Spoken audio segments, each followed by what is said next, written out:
हम अनाथ हो गए हैं, हमें सुनने को कोई तैयार ही नहीं है।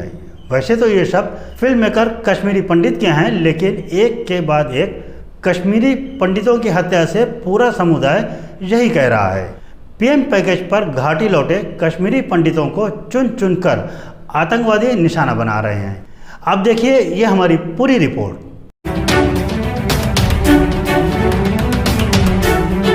वॉइस ऑफ इंडिया, सबसे तेज, सबसे सटीक।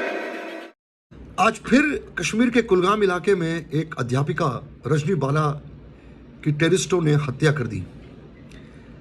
पिछले 15-20 दिन से कश्मीरी पंडित और सारे जो प्राइम मिनिस्टर पैकेज में एम्प्लॉइज हैं सड़कों पर चिल्ला रहे हैं, चीख रहे हैं, पुकार रहे हैं, रो रहे हैं, चीख रहे हैं कि हमें कश्मीर से रिलोकेट करो जम्मू और दूसरे विभागों में। लेकिन हमारी चीख पुकार को सुनने वाला नहीं, को सुनने को तैयार नहीं है। एलजी के पास गए हम, प्रधानमंत्री सेंटर से सबसे ये दरख्वास्त कर रहे हैं कि हमें जम्मू रिलोकेट करिए ताकि हमारी लाशें जो है सड़कों पे गिरनी बंद हो। हम अनाथ हो गए आज, कोई हमें सुनने को तैयार नहीं। और हमारा कश्मीर में प्रेजेंस से आप क्या जताना चाह रहे हो दुनिया को कि हमारे हालात कश्मीर के ठीक है? हम कोई सिटिंग डक्स हैं? आप हमारे आंसुओं का इस्तेमाल कर रहे हो, आप हमारे दुख दर्द का इस्तेमाल कर रहे हो और हमें छोड़ दिया आपने हवानों के हाथ में, राक्षसों के हाथ में, टेररिस्टों के हाथ में कि एक एक मारिए। हम बलि के बकरे बन चुके हैं। किसके और क्यों नहीं हमें रिलोकेट किया जा रहा है? आज रजनी बाला जो कि एक शेड्यूल कास्ट, शेड्यूल ट्राइब्स को बिलोंग करती है, उसकी हत्या हो गई। वो क्या करने गई थी? स्कूल में पढ़ाने गई थी। क्या कसूर था उसका? पढ़ाना कोई कसूर है? पढ़ाना कोई क्राइम है?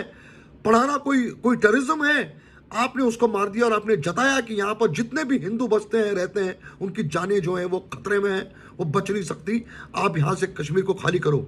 जब तक वहाँ पर हालात ठीक नहीं होते हैं एलजी साहब, हमें इमीडिएटली जितने भी मिनॉरिटी के लोग हैं जो वहाँ पर प्राइम मिनिस्टर पैकेज में नौकरी करते हैं उनको शिफ्ट करिए, इनको रिलोकेट करिए। इसके बगैर कोई चारा नहीं है। सुनिए हमारी चीखों को, सुनिए हमारे रोने की आवाज़ों को। वो माँ बाप का क्या कसूर जिसने इस महिला को पैदा किया? वो माँ बाप का क्या कसूर जिसने राहुल भट्ट को पैदा किया? क्या कसूर है इन लोगों का, इन इनोसेंट लोगों का? हमारा क्या कसूर है? पूछ के हम थक गए।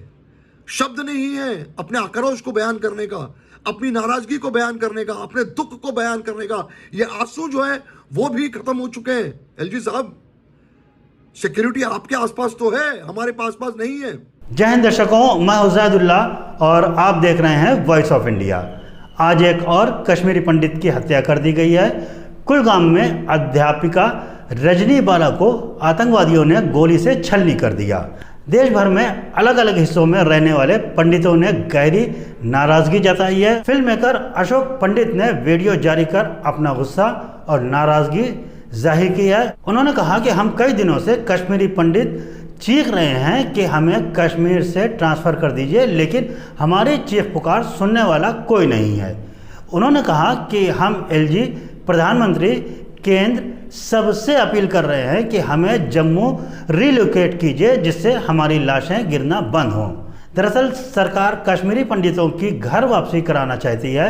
उसके लिए प्रधानमंत्री पैकेज के जरिए घाटी लौटने पर उन्हें नौकरियां दी जा रही हैं। इसका मकसद उनका पुनर्वास करना है। लेकिन एक के बाद एक चुन कर जिस तरह कश्मीरी पंडितों की हत्या की जा रही हैं, उसने पूरी कम्युनिटी को खौफ में भर दिया है। कश्मीरी पंडित लगातार प्रदर्शन कर रहे हैं। वे अपनी सुरक्षा बढ़ाने की मांग कर रहे हैं। घर वाले चाहते हैं कि उनका ट्रांसफ़र कर दिया जाए।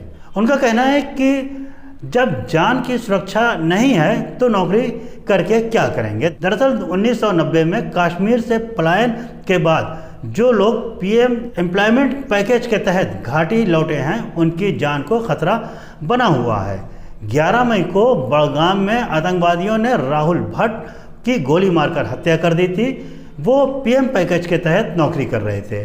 इसके बाद कश्मीर में पीएम स्पेशल एम्प्लॉयमेंट पैकेज के तहत भर्ती कर्मचारियों ने सामूहिक इस्तीफा देने का ऐलान कर दिया था। आज कुलगाम में हाई स्कूल की महिला टीचर को उसके स्कूल में गोली मारकर छलनी कर दिया गया। महिला का नाम रजनी था। आतंकियों ने उसका नाम पूछा और ताबड़तोड़ फायरिंग शुरू कर दी। सरकार की इस योजना के तहत कुल 6000 पोस्टों में से 5928 पोस्ट भरी जा चुकी है, लेकिन इसमें से मात्र 1037 कश्मीरी पंडित ही खुद को सुरक्षित महसूस कर रहे हैं। आइए जानते हैं कि सरकार इस स्कीम के तहत कश्मीरी पंडितों को कैसे बसा रही है। पीएम पैकेज जॉब के तहत बड़ी संख्या में महिलाएं और पुरुषों ने घर वापसी की है।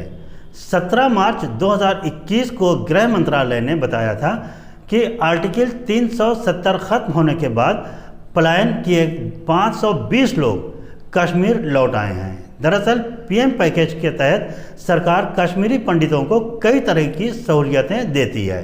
पीएम पैकेज की सबसे पहले घोषणा 2008 में तत्कालीन प्रधानमंत्री मनमोहन सिंह ने की थी। इसके तहत नौकरी पाने वाले कर्मचारियों की सैलरी सीधे केंद्रीय गृह मंत्रालय से आती है। पहले 3000 पोस्ट की घोषणा की गई थी, बाद में 3000 और बढ़ाई गई। वाजपेयी सरकार में भी कश्मीरी पंडितों के पुनर्वास के लिए योजना बनाई गई। 2015 में इस स्कीम को विस्तार दिया गया। इसके बाद सारा खर्च केंद्र सरकार ने उठाने का फैसला किया। अब ट्रांसफ़र की मांग उठने लगी है। 25 मई को जम्मू कश्मीरी पंडितों के एक समूह ने प्रधानमंत्री पैकेज के तहत कश्मीर में कार्यरत समुदाय के सदस्यों को स्थानांतरित करने की मांग की है। उन्होंने प्रदर्शन करते हुए आरोप लगाया है कि लगातार सरकारों ने कश्मीरी पंडितों को बलि के बकरे के रूप में इस्तेमाल किया है। तो दोस्तों, हमारी न्यूज़ आपको कैसी लगी? अगर आप हमारे चैनल को यूट्यूब पे देख रहे हैं तो प्लीज़ इसे सब्सक्राइब करें, और अगर आप इंस्टाग्राम, फेसबुक या ट्विटर पे देख रहे हैं तो हमें लाइक करें, फॉलो करें। इससे हमारा हौसला बढ़ता है और हम आपके लिए और अच्छी अच्छी न्यूज़ लेके आते हैं। अब अगली न्यूज़ में आपके साथ फिर मुलाकात होगी। तब तक के लिए इजाज़त दीजिए। जय हिंद, जय भारत।